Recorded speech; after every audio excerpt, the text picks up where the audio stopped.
liberados de esta presión por la reacción de hilaridad que provoca un gozo.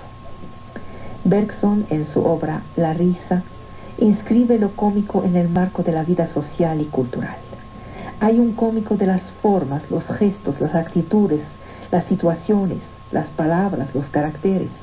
Dice Bergson, lo cómico nace cuando los hombres reunidos en un grupo dirigen toda su atención hacia uno de entre ellos, haciendo callar su sensibilidad y ejerciendo su sola inteligencia.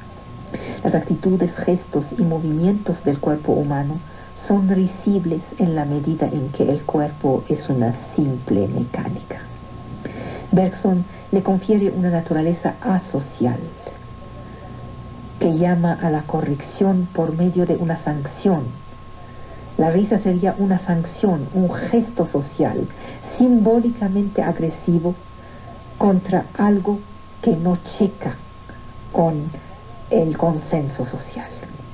Según él, son risibles todas las manifestaciones de rigidez, de inadaptación que amenazan la vida social.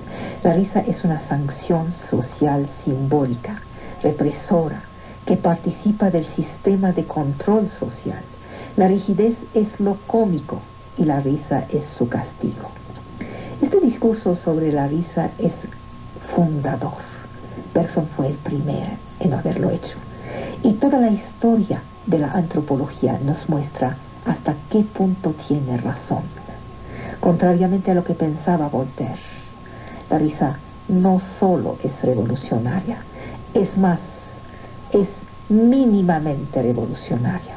La risa puede ser represora, control social de lo revolucionario. Los autores especulan sobre la risa. No responden todos a las mismas preguntas.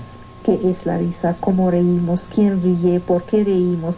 ¿De qué? ¿De quién reímos? ¿Quién hace reír? ¿Con quién reímos? ¿Dónde y cuándo? ¿Cuáles son las funciones individuales y sociales de la risa? Las concepciones no son solo de orden teórico. Muchos entre ellos han formulado un juicio de valor. La mayoría relaciona alegría y placer, y la risa les parece específicamente humana, al mismo título que la razón. La naturaleza de su juicio va a separarlos en partidarios y reprobadores de la risa. Entre los partidarios de la risa, están los latinos que la consideran como un arma social eficaz. Los humanistas del Renacimiento le atribuyen una función higiénica, terapéutica. Spinoza le otorga una dimensión mística. Entre los reprobadores se percibe su dimensión agresiva, sádica. Platón la considera como una de las formas de fealdad, una pérdida de maestría. Ahí están también los padres de la Iglesia, Descartes, Hobbes. Tenemos la teoría del sentimiento de superioridad y de degradación del objeto risible. Dan risa a las fealdades físicas, intelectuales, morales, sociales, las insuficiencias del otro. Está la teoría de la incongruidad. Está la teoría de la descarga, de relajamiento, que será retomada después por Freud. Está la teoría social, la risa como gesto social. Cada teoría elucida uno de los aspectos de la risa. Se distingue la risa de la alegría, de la risa de la burla. Fíjense, el latín dispone de una sola palabra para designar la risa: risus. En la Biblia hay dos palabras: sahak, risa alegre y positiva, y lahak, risa de burla. Entre los griegos también hay dos palabras. Risa se decía gelán y burlarse katagelán. En algunas circunstancias la risa tiene una dimensión agresiva y sádica. Esta burla, esta irrisión expresa otra forma de placer. Estas teorías no son contradictorias, se completan. Vamos a ver sus aspectos etológicos. La risa figuraría la alegría. Las demás emociones básicas que se distinguen habitualmente son la tristeza, el temor, el asco, la ira, la sorpresa. La risa parece nacer de un programa motor central, genéticamente determinado. La eclosión de la primera risa puede ser situada entre 2 y 4 meses, en función de la madurez más o menos precoz y del entorno familiar y de la seguridad. Las relaciones de la risa son muchas. Hay risa juego, risa humor, risa temor, risa seguridad, risa placer. La relación risa-juego se observa en los primates. Así que este cuento de que la risa es propia del hombre, cálmeseme, también podría ser propia de los primates en alguna de sus formas. Risa-juego. Las expresiones faciales exigen un sistema elaborado de músculos faciales. El juego social ocupa la mayor parte del tiempo que no se consagra a dormir o a comer. Se observa esencialmente entre jóvenes o entre madres y hijos. La señal del juego social consiste en una mímica específica que en inglés llaman play face, rostro de juego, que corresponde a la boca abierta. Se observa en los primates superiores. De ella derivan la persecución, la lucha, las voltaretas, el mordisqueo. El juego social es un factor que contribuye al proceso de socialización. En el curso de la evolución, numerosos comportamientos entre los animales perdieron su función original para adquirir una nueva función al servicio de la comunicación y para canalizar la agresividad.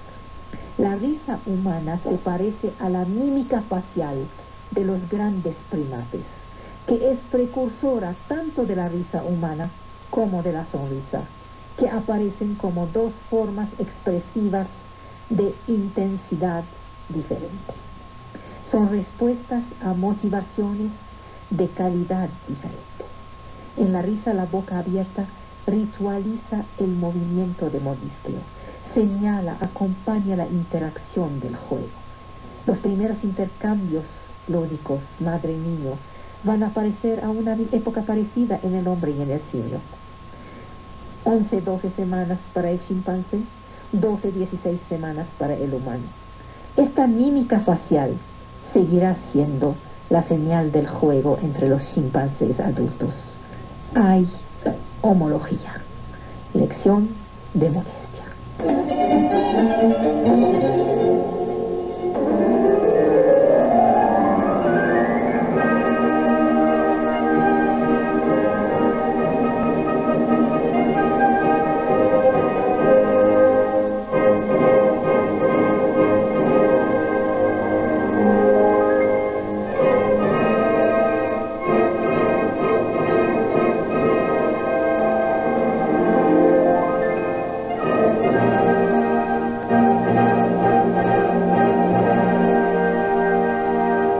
Una creencia astrológica no sirve, pero un evento del mundo sensible podría permitir al creyente dar un sentido a esta coincidencia. Las emociones fuertes que causan los eventos astronómicos se van integrando así en el campo simbólico.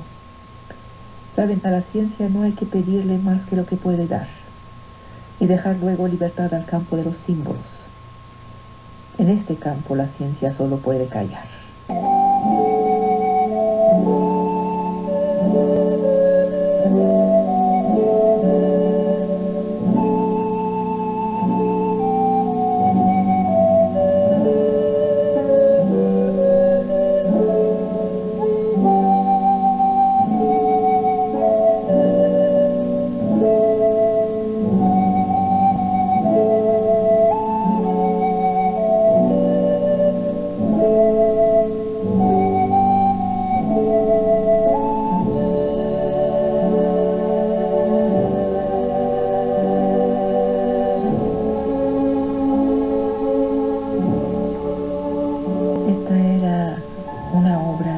Siglo XVII francés, titulada Trae una antorcha. Vuelvo con los magos. Saben que es muy necesario leer atentamente el capítulo 2 de Mateo. El relato se divide en dos partes que se oponen. Primero, Jerusalén, lugar de la realeza de Herodes. Los magos llegan, preguntan por el nacimiento del rey de los judíos. Herodes busca en las escrituras, luego manda a los magos a Belén.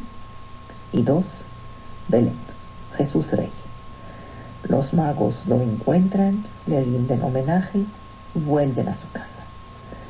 Todo el relato está construido sobre oposiciones. Los lugares, la realeza, los extranjeros y los locales. El sentido del relato es claro. Los que debían acoger a Cristo no lo recogen, y son los paganos los que le reconocen y lo adoran. Mateo utiliza el Antiguo Testamento para decir Jesús cumple las Escrituras. Esto supone el conocimiento del relato del vidente Balaam. Un paralelo se establece entre Balac, el rey de Moab, y Herodes, el rey de Jerusalén. Entre Balaam, el adivino que viene de Oriente, y los magos que vienen de Oriente. Entre Israel y Jesús.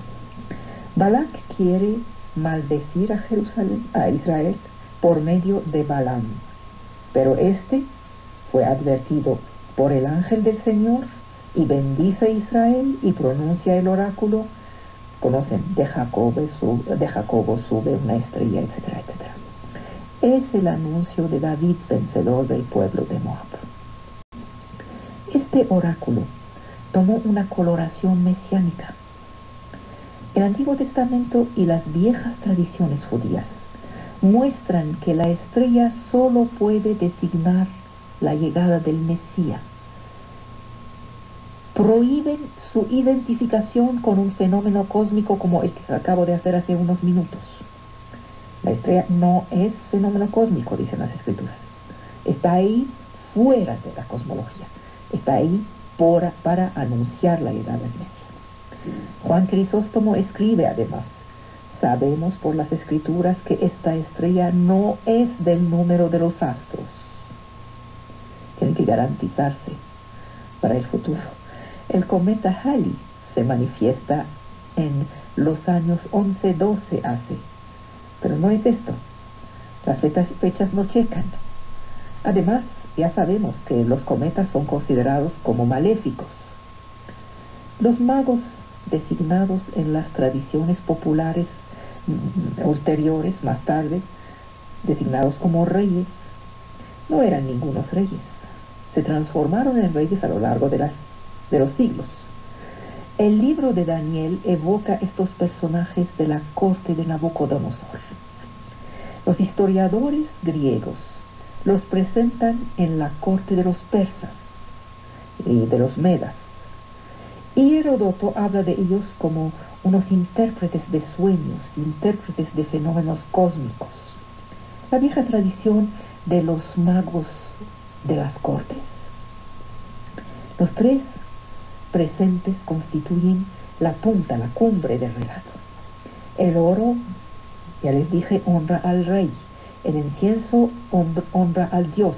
Y la mirra al hombre que conocerá la muerte, pero la vencerá. Los tesoros correspondían a los usos del tiempo en lo que se refiere a presentes reales y a prácticas funerarias.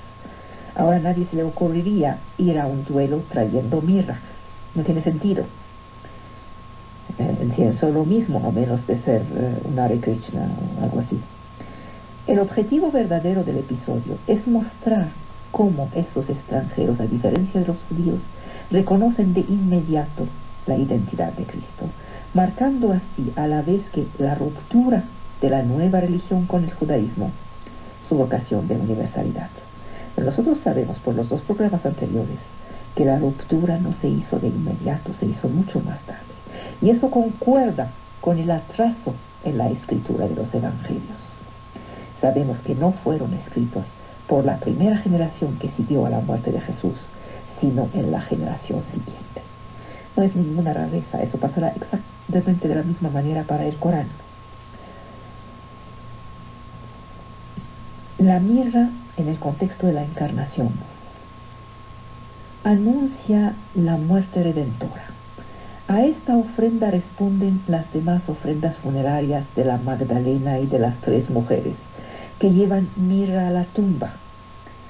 Según la versión armenia del Evangelio de la Infancia, Melcón, el rey de Persia, trae mirra, trae aloes, trae muselinas y listones de lino.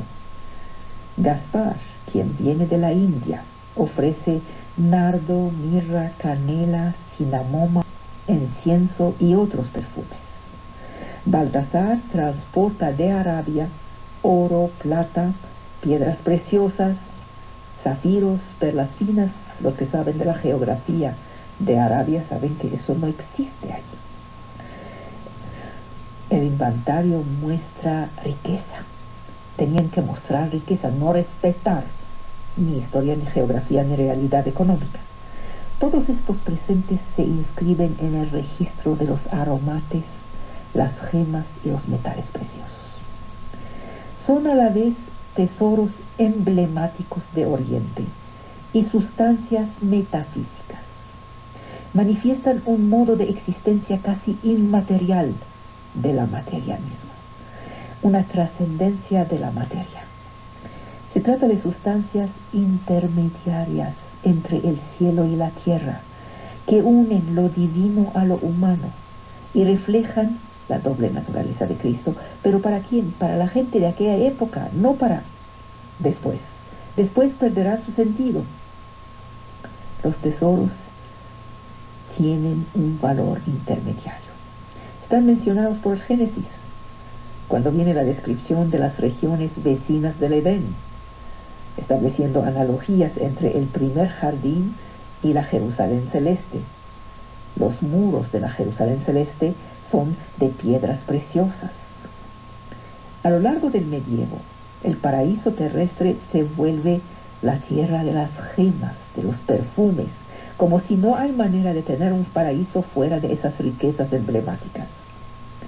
Los geógrafos sitúan este paraíso en Oriente. Es un lugar geográfico, pero no es un Oriente real. Es un lugar geográfico más allá de la cartografía de las visiones.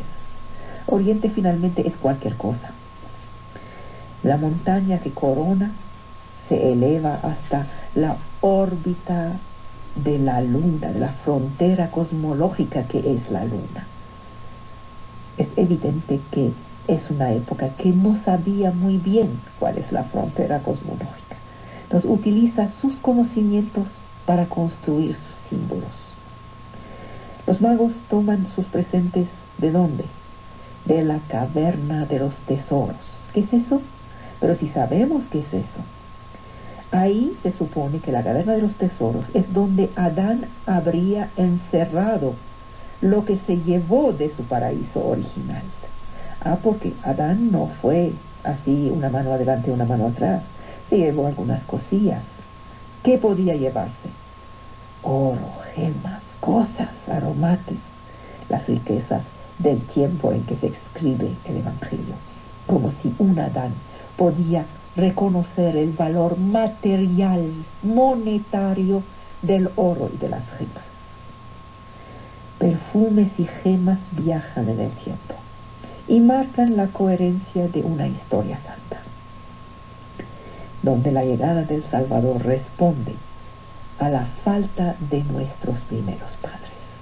Se construyen los textos de esta manera. Es bastante patético y simpático a la vez. A la vez siguen construyéndose los paralelismos para sumar el pedazo de historia de Adán y Eva con el pedazo de historia de Jesús. La leyenda medieval precisa que la madera de la cruz viene del árbol del pecado. En otras versiones vendría del árbol de la vida. Es imposible medir según los valores terrestres estos bienes, ni el sentido que tiene el ofrecerlos a un Dios. Las sustancias preciosas eran el espejo de su verdadera naturaleza. El paso de la figura del mago a la del rey es algo también muy interesante. Viene de la misma lógica. Había que hacer los reyes. No podían ser unos viles magos como hay tantos. La realeza de esos hombres expresaba la del niño. El presente real confirma la legitimidad real. Luego se establecen especulaciones genealógicas. Es que la historia se va construyendo. Si uno tiene todos los textos a la mano, se da cuenta de cómo se van hilando unos a otros. Se supone que uno de los magos descendería de la reina de Saba, que según la leyenda, se complica la cosa, que según la leyenda habría profetizado a Salomón la llegada de Cristo.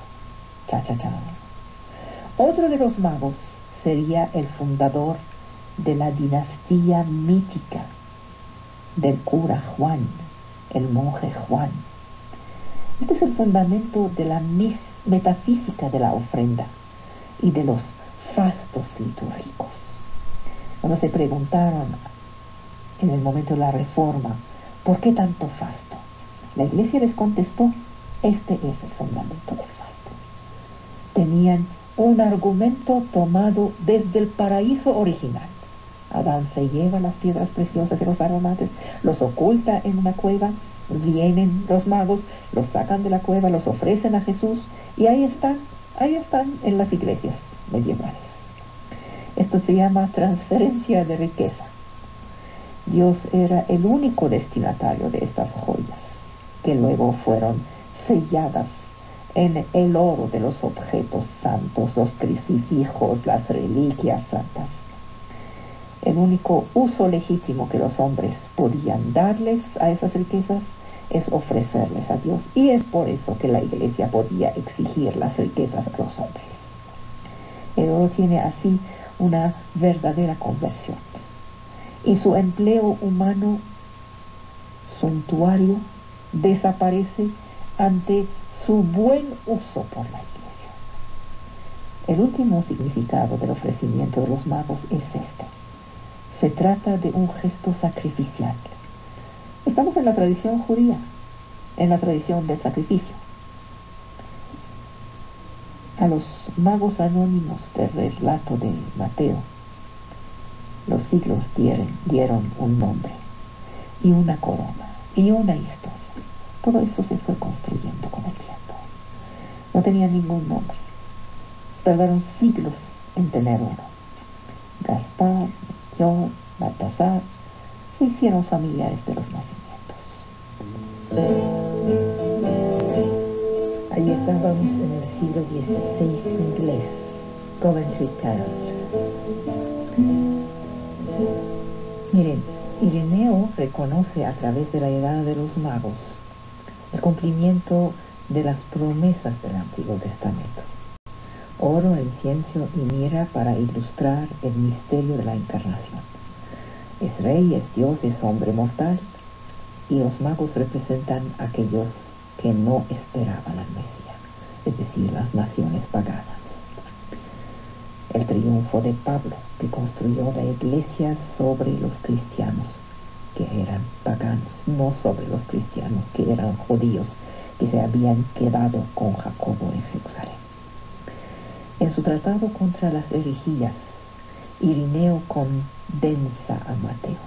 Luego los padres vuelven a tomar la simbólica de los presentes y presentan la elección de los gentiles y la ceguera de los judíos. Los gentiles en el sentido que se usaba por el judaísmo, es decir, los foráneos, los no judíos.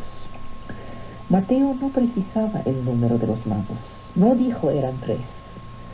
Pero como hablaba de 3 regalos, entonces los padres concluyeron de que eran 3 magos.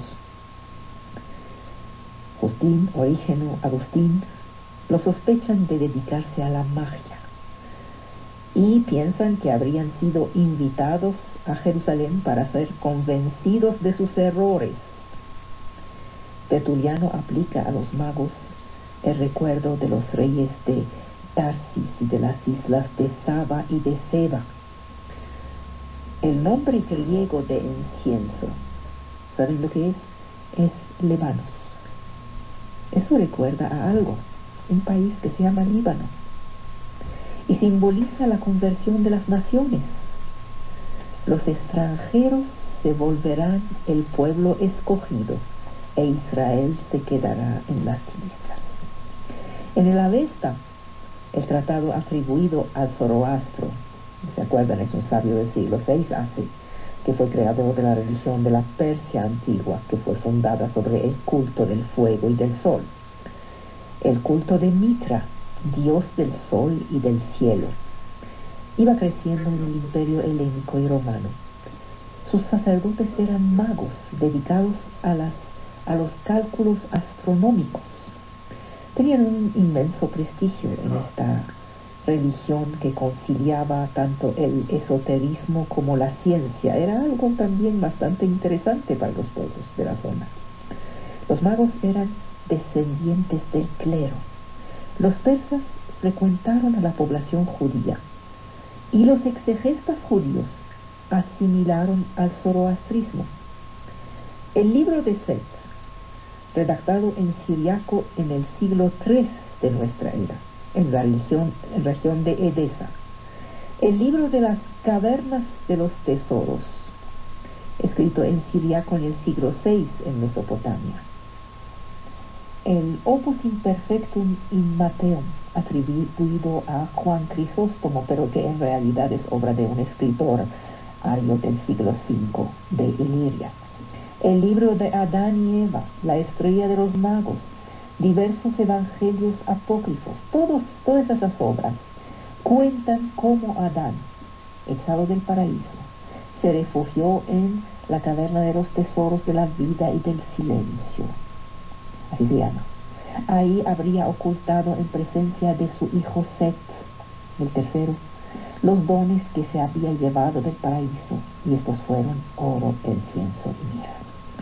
Esta caverna se encontraba en los flancos del monte Victorial, o monte de los esplendores, encima del cual aparecería la estrella que anuncia el nacimiento de un Salvador. Es una geografía muy rara, pero aquí. 12 magos debían turnarse de generación en generación. ¿Ven cómo se va formando la historia, cada vez ganando más detalles, más detalles? Es como los chismes. 12 magos debían turnarse de generación en generación para esperar la aparición del astro. Nuestros magos eran sus herederos. No eran 12, se redujeron a 3. La estrella se parecía a un pequeño niño, dicen los textos, con encima algo que se parece a una cruz. Las actas de Santo Tomás, redactadas en griego en el siglo V, relatan cómo el apóstol fue designado para evangelizar las Indias, a donde los magos volvieron, porque ya el oriente ya son las Indias, a donde los magos volvieron después de su visita a Belén. Es él que los bautizó, dicen los textos. De Adán a Tomás, los magos tenían como misión de reconciliar al género humano. Una crónica griega, redactada en el siglo VII u VIII, por un autor anónimo, que se llama, no el autor, la crónica, Excerpta Latini Barbari. Esta crónica da los nombres de los magos. Escuchen cómo son: Vitisarea, Meligior y Cataspa. La terminación en hasta confirma lo persa. El nombre de Baltasar viene del libro de Daniel. El profeta Daniel, considerado por Nabucodonosor como 10 veces superior a todos sus magos, fue bautizado Baltasar por el jefe de los eunucos. La iconografía de los primeros siglos confirma la hipótesis persa. Ya no es India, es Persia. Es un poquito más cerca, pero es lejos de todos modos. Tenían ya un nombre, los 3 nombres, una patria, Persia, y Santo Tomás en persona para bautizarlos. Los magos correspondían perfectamente a su utilización. Se veía en ellos los 3 símbolos de las razas humanas, en referencia a los hijos de Noé. Se tomó la costumbre de representar a Baltasar con la piel oscura. Detrás de sus rostros, con o sin barba, o con bigote, o sin. Fíjense bien, pónganles los uno al lado de otro.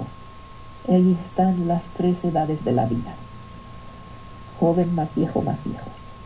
Los colores de su ropa, originales, los colores originales, no en cualquier cosa que compramos ahorita en las esferas, amarillo, morado y multicolor, expresan el celibato, el matrimonio y la penitencia, según la tradición. Los siglos, como les dije, los habían hecho reyes, porque eran santos. Ningún intermediario religioso los había intronizado. Pero en el siglo XII pasó algo muy raro. El emperador de Alemania, Federico I Barbarossa, que reinó entre 1122 y 1190,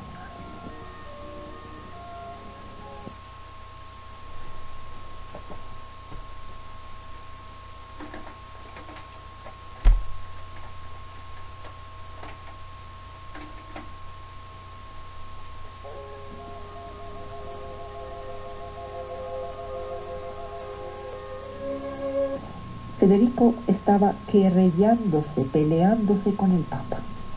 La ciudad de Milán, que defendía a los colores del Papa, fue sitiada por las tropas del emperador y sus murallas fueron destruidas.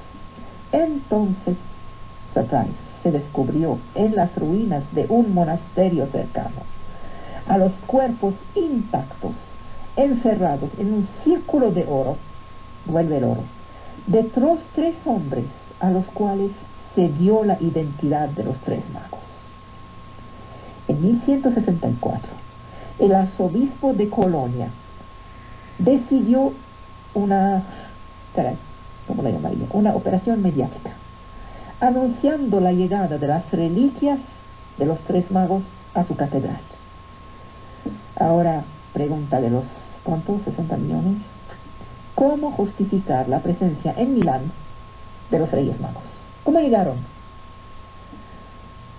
No importa. La historia se puede hacer muy bien.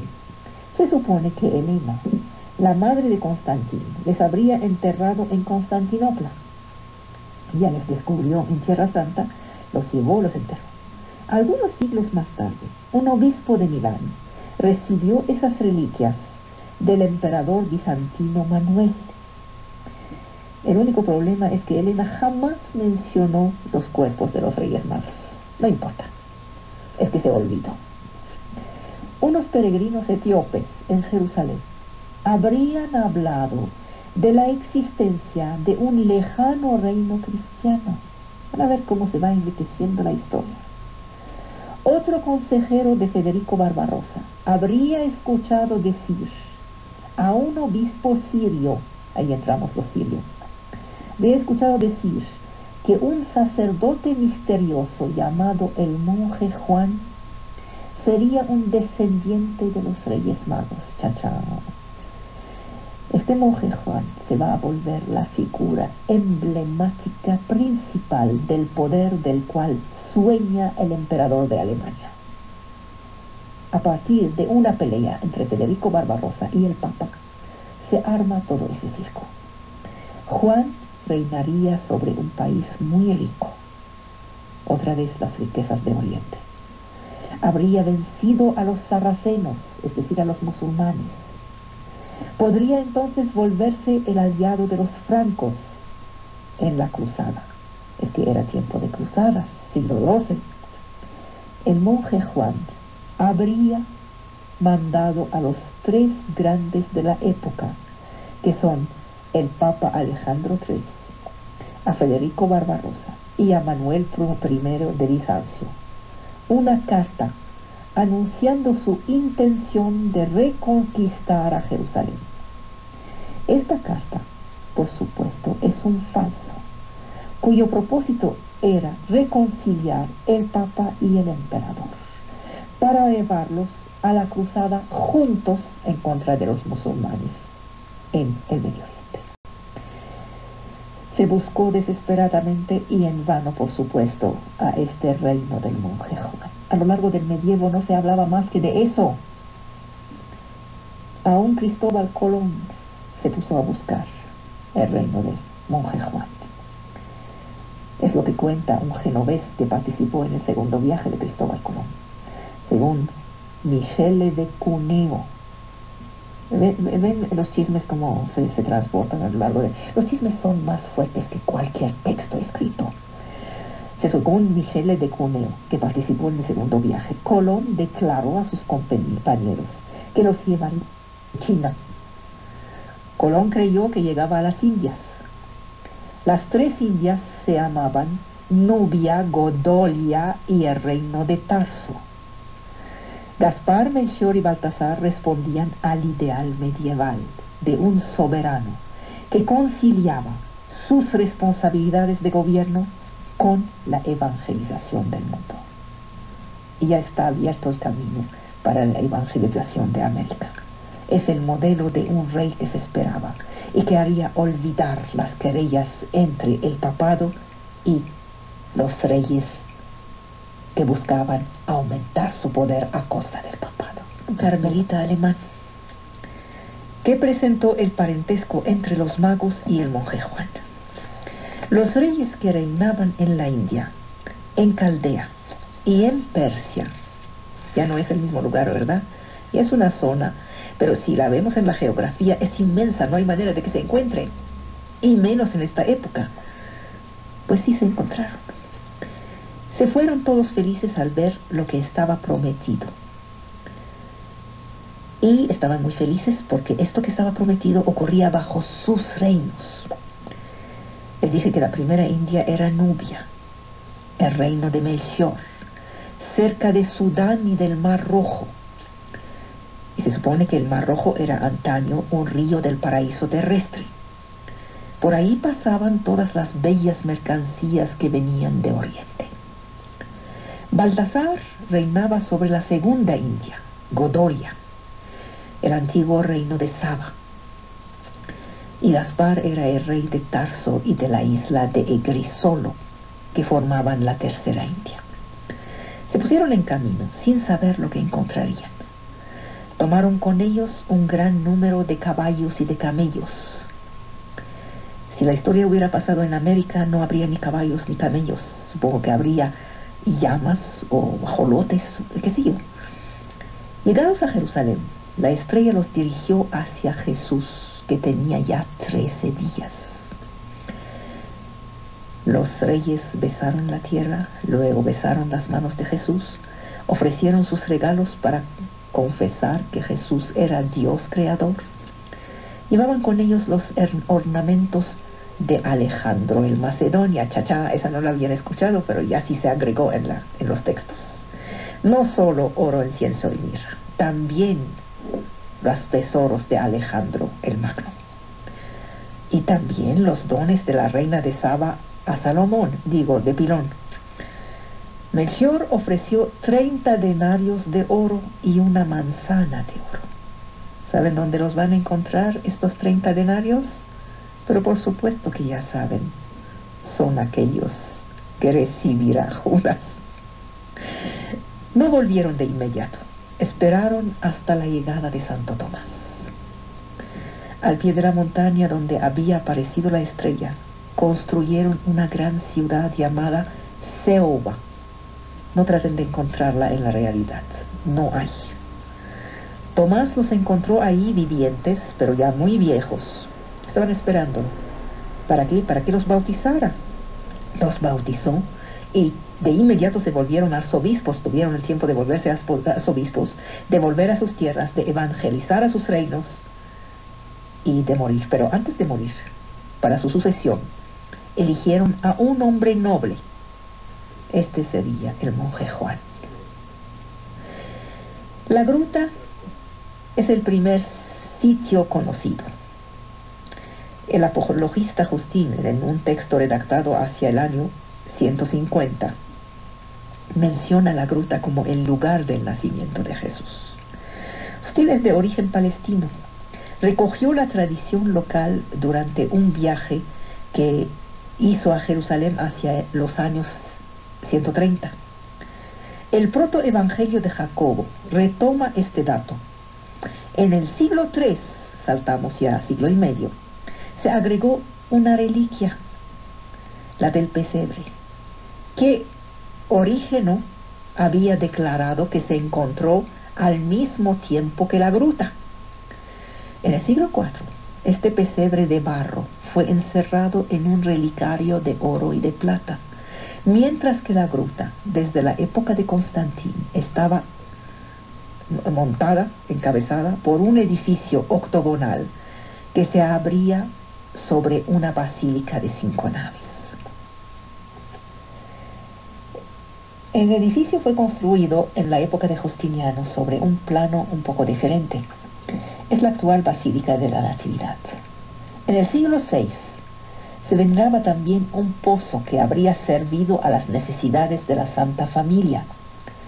A finales del siglo VII, el obispo Galo Arculfe señala bajo el muro de la ciudad a una bañera de piedra en la cual habría sido puesta el agua del primer baño del niño Jesús. Esta agua se habría quedado desde entonces perfectamente pura y los peregrinos se lavaban con ella su rostro. La tumba de los santos inocentes también era visitada desde el siglo IV, pero su localización ha variado en el tiempo. Aquí, no, allá, no, es más allá. Hay una mención tardía en el siglo XII de una mesa. Cada vez se encuentran más cosas. Esta mesa se presentaba como siendo aquella donde María les ofreció una comida a los magos.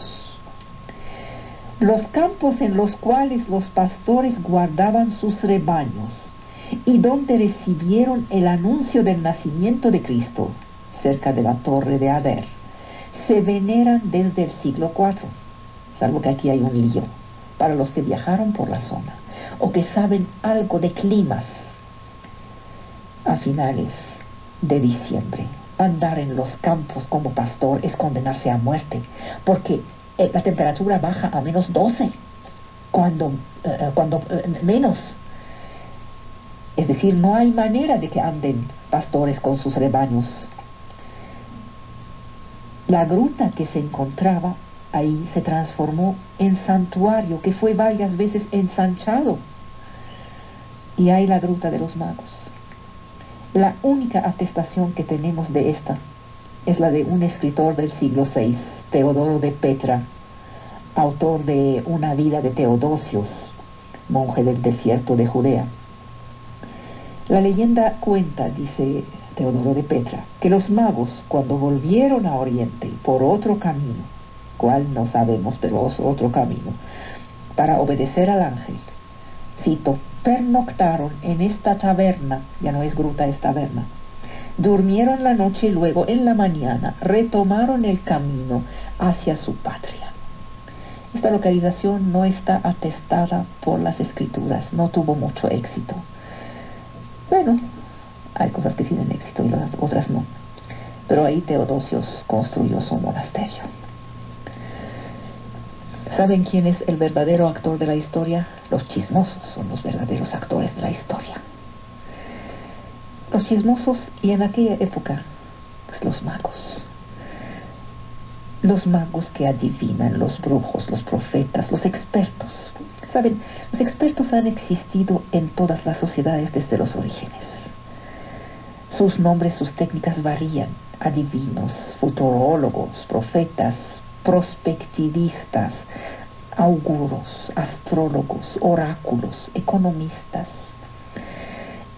En las primeras huellas escritas dejadas por las civilizaciones del Medio Oriente, la actividad de adivinación está mencionada y ocupa visiblemente un papel social fundamental.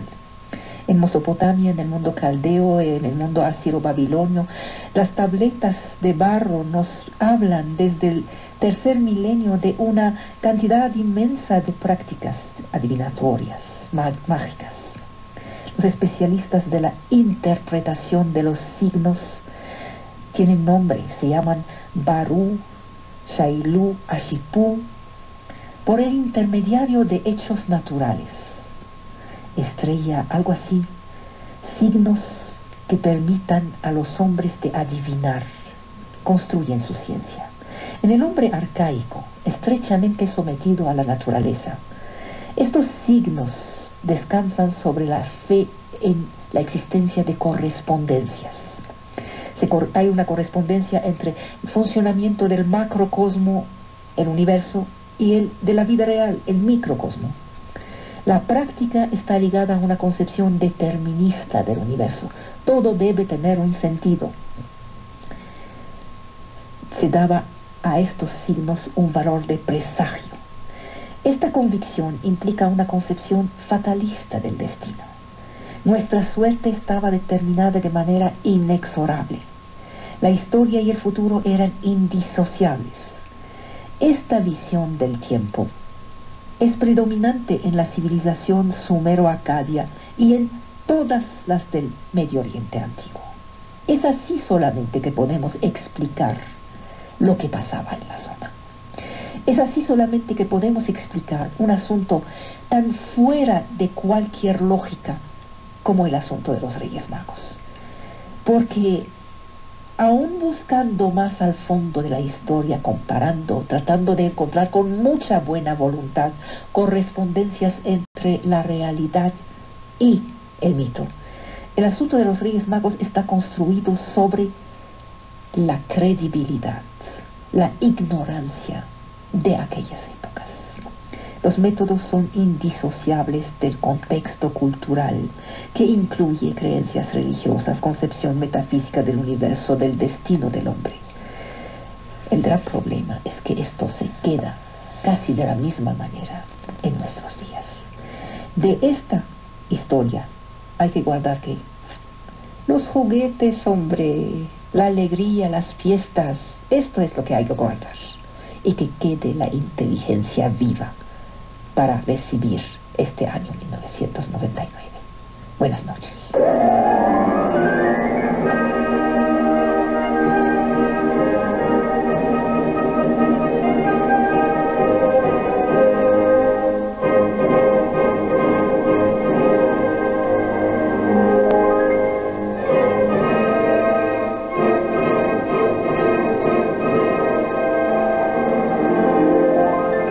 Miren, varias veces me han pedido de hacer un programa sobre escepticismo. Vamos a hacer en ese momento un ejercicio práctico de escepticismo, a propósito de la locura. El escepticismo se hace en la práctica. No crean en todo lo que les dicen. Duden de las cosas que otros tomarían sin dudar. La noción de locura, hay que dudar de ella. Quizá no sea más que una convención social de tal época, tal lugar. Como cuando me piden hacer un programa sobre lógica. La lógica no sirve si no es práctica. Hacemos en este tipo de espacios, el ágora y el banquete, prácticas, ejercicios prácticos de lógica. Bueno, en ese momento es el ejercicio práctico del escepticismo a propósito de la locura. La locura. Me gustaría que el doctor Amara me escuchara para decirme su opinión. Me importa su opinión. Es un hombre que yo respeto mucho. Miren, en La Noche de la Razón, el loco aparece como una figura casi mítica muchas veces. Hay una fascinación de la locura, exacerbada por las condiciones de vida reales y mediocres.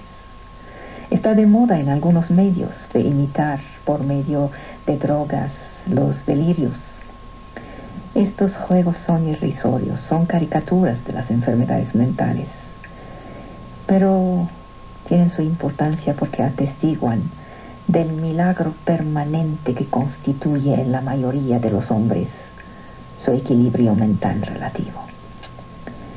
A un joven poeta que le preguntaba si el opio le ayudaría a ser mejor poeta, Baudelaire responde que ni el opio ni la locura pueden desvelar en el hombre lo que no tiene ya.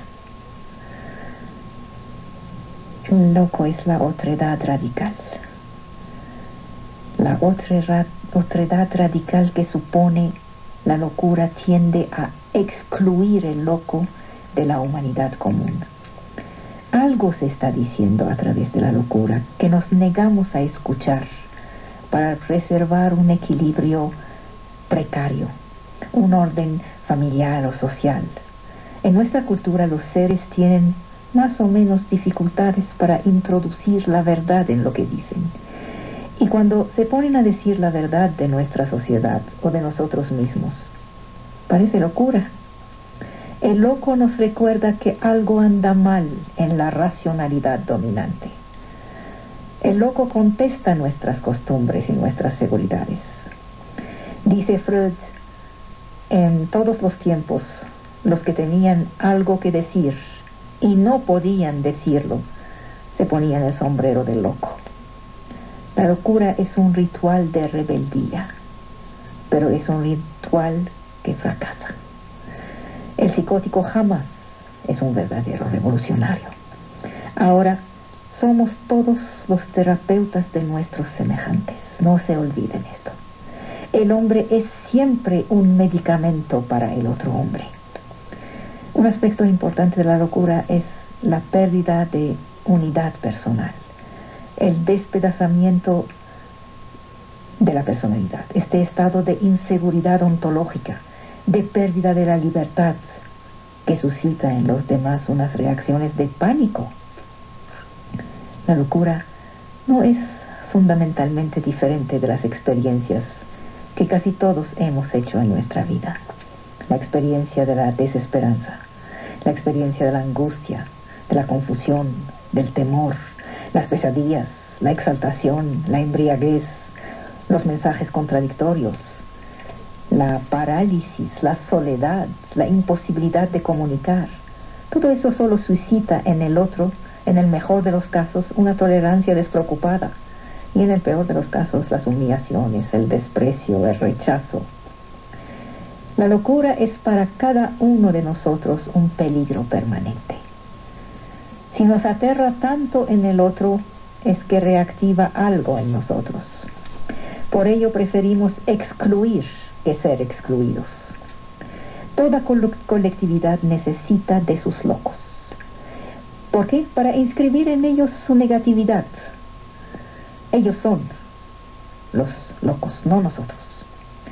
Las víctimas sacrificiales son necesarias para que uno pueda ser cuerdo, para que una línea pueda ser dibujada entre la razón y la sinrazón, lo permitido y lo prohibido, lo conveniente y lo indecente, lo que da seguridad y lo que amenaza.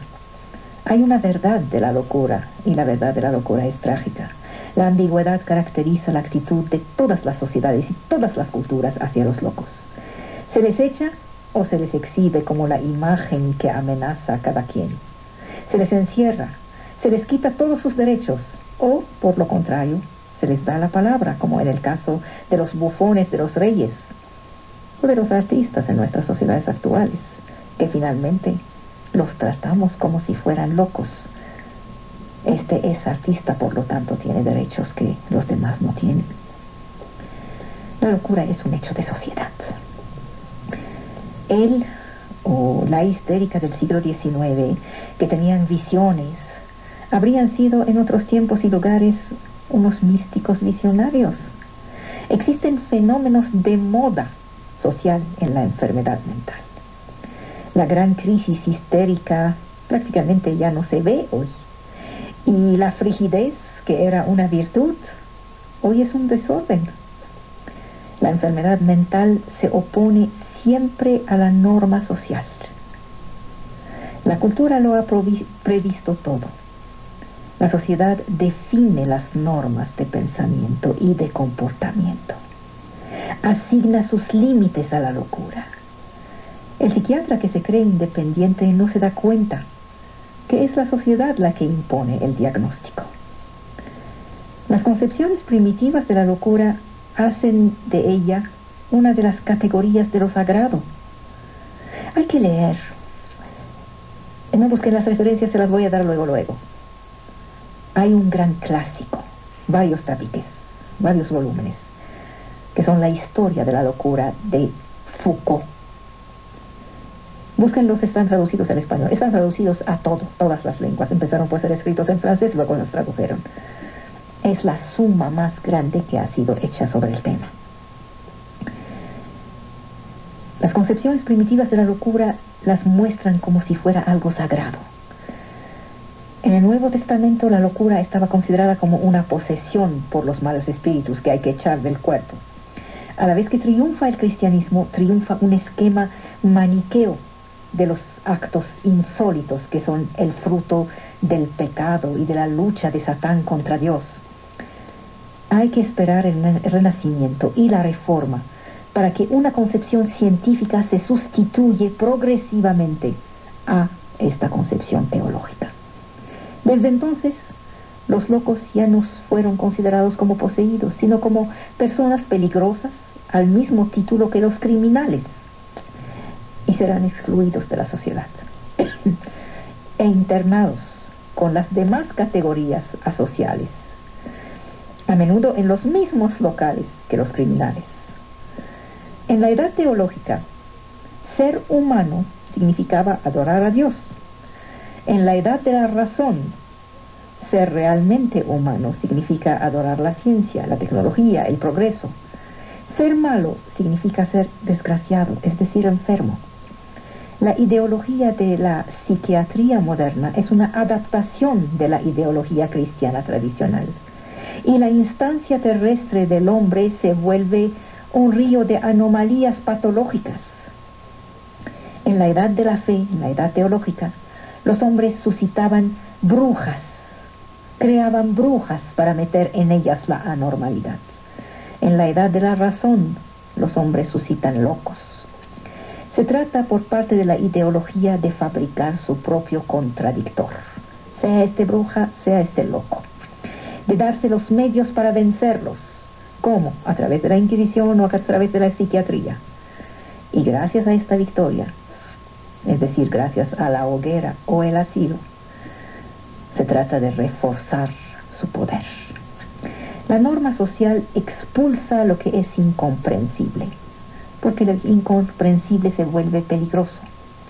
El individuo sano, entre comillas, proyecta sobre el individuo sin defensa una agresividad que puede destruirlo. La normalidad se ve confirmada al negarse a reconocerse en el otro. Hace surgir la normalidad social, la normalidad individual. La persecución de la bruja, del loco, del herético, del judío, del negro, del homosexual, del disidente, del otro. Esta persecución es una práctica milenaria. Solo cambian los actores, los perseguidos. La sociedad fija sus temores y sus contradicciones sobre una imagen mítica. Mientras más grande la zanja entre prescripciones morales y comportamientos reales, más existe la necesidad de sacrificar chivos expiatorios. Es el fenómeno de la proyección fuera de mí, del mal, del pecado. La costumbre del chivo expiatorio se hizo famosa en la Biblia. Y Aarón, poniendo sus 2 manos sobre la cabeza del chivo vivo, confesará sobre él todas las iniquidades de los hijos de Israel y todas sus malas acciones.